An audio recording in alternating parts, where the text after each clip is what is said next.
Now it is my great pleasure to introduce to you another Kalamazoo treasure, Susan B. Anthony. And she and her assistant, Nicholas Laban, will be giving us a kind of a tongue-in-cheek rendering of two of our favorite storybook stars, Jack and Jill. And as you know, Susan is a renowned opera singer and from Kalamazoo. And I think all we have to do is give her a hand and welcome Susan B. Anthony.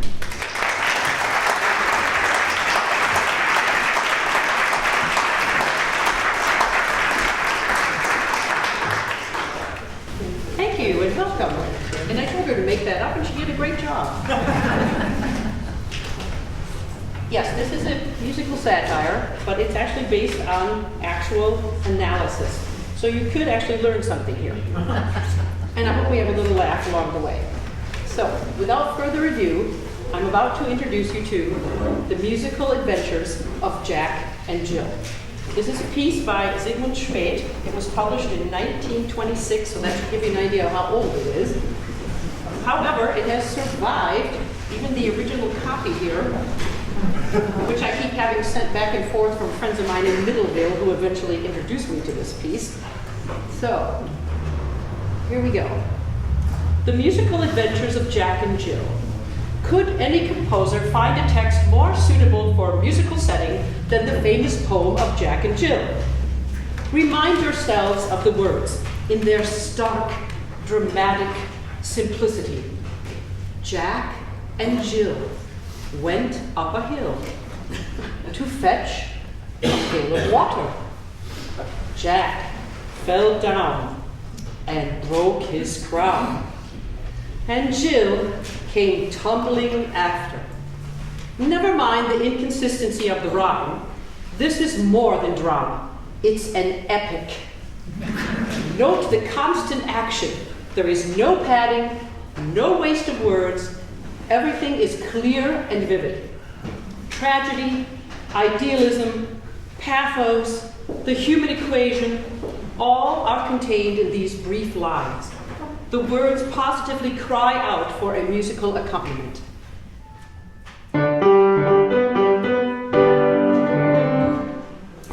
The oratorio version. We will begin. Think of them first in the terms of oratorio, the type of music made famous by Handel's Messiah and Mendelssohn's Elijah. Dignified, serious, impressive. Jack and Jill could well be interpreted as a combination of recitative and aria. The recitative telling in advance what is going to happen, and the aria telling what actually did happen. The simple scale of C major makes a very good melody for the aria, up the keyboard and down again, as it should be. Of course, the singer must hang on to one syllable as long as his or her breath will hold out, for that is the habit that oratorio has. In interpreting this Handelian trifle, be sure to make the recitative highly dramatic. Sing loudly and distinctly, and don't be afraid to hit the chords hard on the piano. When you start the scale melody, however, the performance should immediately melt into limpid beauty. About the middle of the scale, you can turn to your audience and say, "Beautiful melody, isn't it?" We might skip that part. Thus adding a touch of intimacy, which we already had, to the proceedings. The aria itself should be sung with subdued fervor. As you mount literally on the word up, let the voice gradually grow in volume. This will increase your confidence. But on water, the process should be reversed, with a melancholy diminishing of tone as you descend the scale again. Breathe right after the word pale if you want to be sure of getting through water. This is good advice for any coloratura. A similar effect is possible on the elongated down, but on crown, the volume should again gradually increase, with a slight and portentous slowing up as the climax is approached. The final line is broadly epic, and as you will descend on the word after, a suggestion of staccato will inevitably remind your hearers of the probable bumps that poor Jill took on the way down the hill. Here is the music. If you can't play it yourself, do get someone else to do it. And convince yourself of what a fine oratorio singer you might be if you ever had the chance.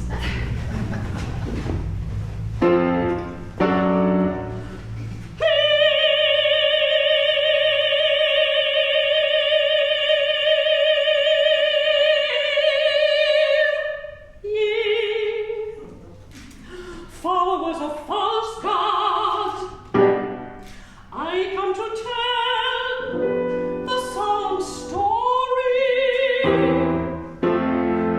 of two young mortals that rose to great heights and were cast down again.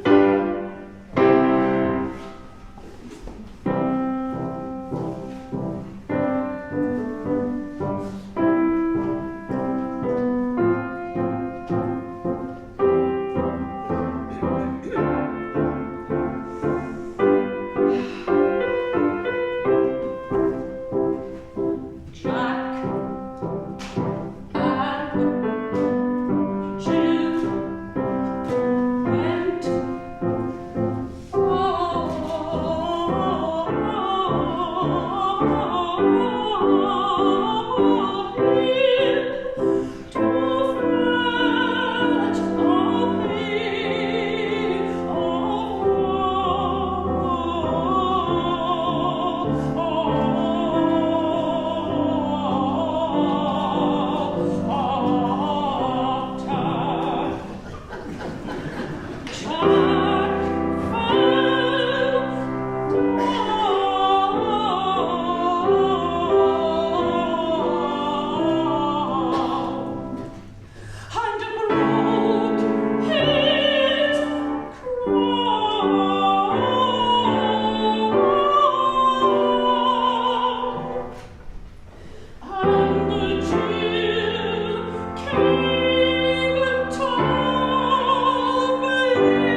Jack and Jill, the Schubert version.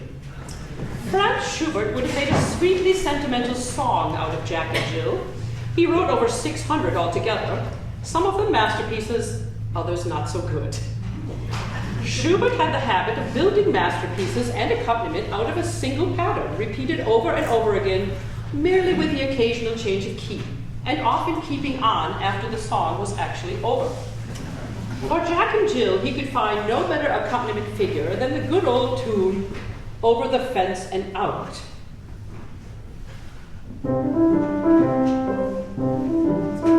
Let this accordingly be the basis of the Schubert version. The opening line of the melody will suggest an actual Shakespearean setting by the same composer, and why not? So far as the interpretation is concerned, you are urged to be properly sentimental, and please try to make your voice sound charming. The fundamental figure of the accompaniment should never be overlooked, but do not neglect the beauty of the melodic line. When there is a change of key, pounce upon it. After the question, where did they go? The answer, to fetch a pail of water, should be made more and more pathetic each time. And Jill came tumbling after, with its repetitions, can be sung quite happily up until the final announcement, which should be significantly solemn. Sing the last after in a white voice, as though you realized the hopelessness of making the average listener realize the tragedy of the situation. After that, the postlude must continue doggedly, even though applause may interrupt. At the close, slow down like a homecoming engine and play the ultimate phrase in a purely aesthetic fashion, lifting the hands gracefully from the keys after the final chord. Music, please.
Jack and Jill, the Italian operatic version. This calls for safety.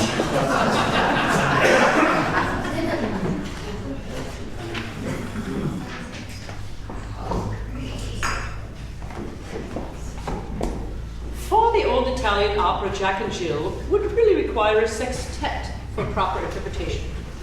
You will have to imagine the sextet, since there's only me. Particularly when you get to the cadenza, which is sung by the coloratura soprano, accompanied by the flute. Well, maybe not. And you are probably neither one of those. The introduction may suggest the actual sextet that the composer had in mind. So far as your Italian accent is concerned, don't worry, just do the best you can. Your hearers will grasp the version with very little effort. There should be a note of passion in the voice from the very start, as always with the Latins, no matter what they are singing, be it Barilla, spaghetti, rigatoni. The repetitions of Dell'Acqua can be made truly tragic, as they often are. The interlude just before Giovanni fell down should be played with insouciance, and the voice takes it up softly at first, but with gradually increasing volume. Then comes the dramatic climax, Aegina, followed by a sardonic ah. Before beginning the cadenza, announce cadenza in a matter-of-fact tone, which is practically what a prima donna does about her attitude toward the audience. The first arpeggios may be as fragmentary and primitive as you like, but should be accompanied by a wave of the right hand to indicate that a whole world of notes is implied. Distinguish carefully between the smooth legato singing of the first scale on ah and the abrupt staccato singing of the second scale on ah, and abrupt staccato, and after you have finished your amazing imitation of the flute, start the final trill slowly with gradually increasing effort and volume, culminating in a grand tumbling after fortissimo. Declima,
Now for my all-time favorite, the Wagnerian version. Richard Wagner would be sure to take Jack and Jill very seriously. To him, Jack represents the Superman, the Übermensch, striving ever onward and upward, with Jill, the eternal feminine, das ewig weibliche, ever at his side, faithful to the last. When the tragedy comes and Jack falls down and breaks his crown, Jill, true to type, comes tumbling after. It is splendid Wagnerian drama in every way. Naturally, Wagner must have a motif for each of his characters, for he always makes use of such short patterns of melody to label the personages and episodes of his greater operas. For Jack, he requires a courageous motif, sturdy and masculine, and finds it in that good old song, Johnny Get Your Gun. This short phrase gives him an ideal Jack motif. For Jill, he must use something correspondingly feminine, and the simple repetition of two tones an octave apart sufficiently suggests the eternal cooing of the female.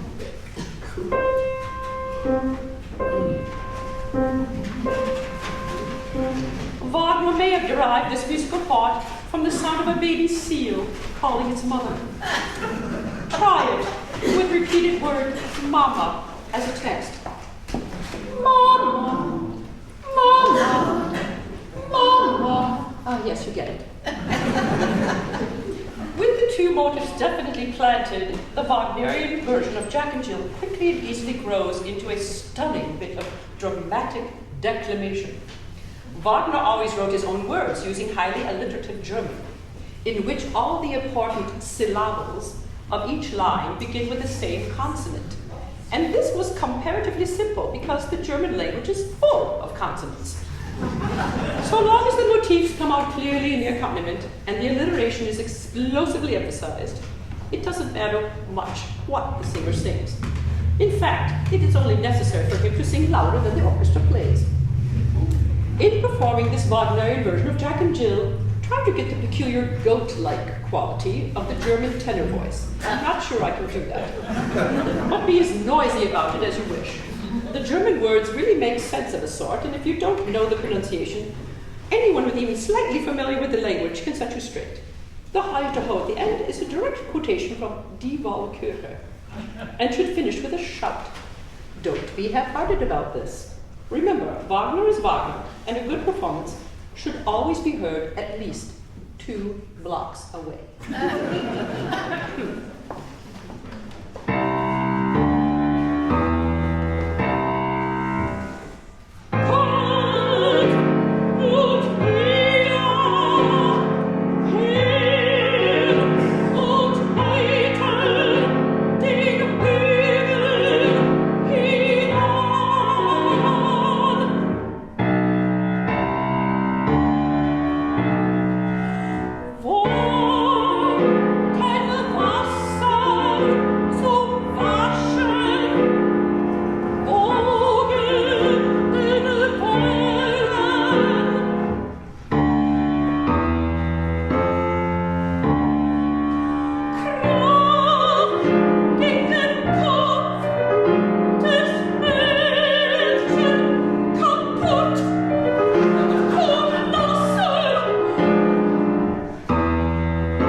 rather incoherent in melody and harmony, starting nowhere in particular and ending the same way. This French version should be sung in a rather plaintive style, vaguely and gropingly, if you know what we mean.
Must appear in the up-to-date American jazz form, to which all tunes come sooner or later. Too often, that is the first way the public discovers them for itself. The jazz version really assumes a team, one to ask the questions, and one to answer them. In the middle of the chorus, there must be, of course, a blues, so this final example of composition necessarily includes the Jack and Jill Blues. In presenting this to an audience, be sure to emphasize the individual voices of the team. The first is always rather nonchalant and pensive, while the second shows an eager and somewhat naive interest in the story. When the question is asked, "What, water?" is answered, "I said water, yes, water." There should be a touch of sadness in the facial expression and a slight suggestion of yearning in the upturned eyes. I'm not sure I can manage that either. I need some tape. The blues, of course, must be sung in a melancholy fashion. Bring out the piano part strongly after twilight falling soon, so that your hearers will know it really is falling. Pronounce choose, cheese. No, that's not Chinese. And be very plaintive at the close, with the blue harmony emphasized in the bass. The repeat of the first part should be brisk and snappy.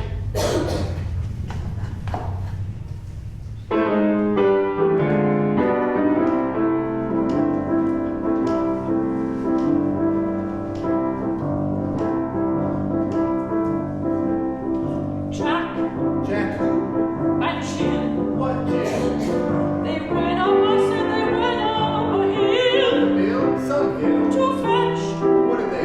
A pail of water. What water?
concludes the educational portion of our program tonight.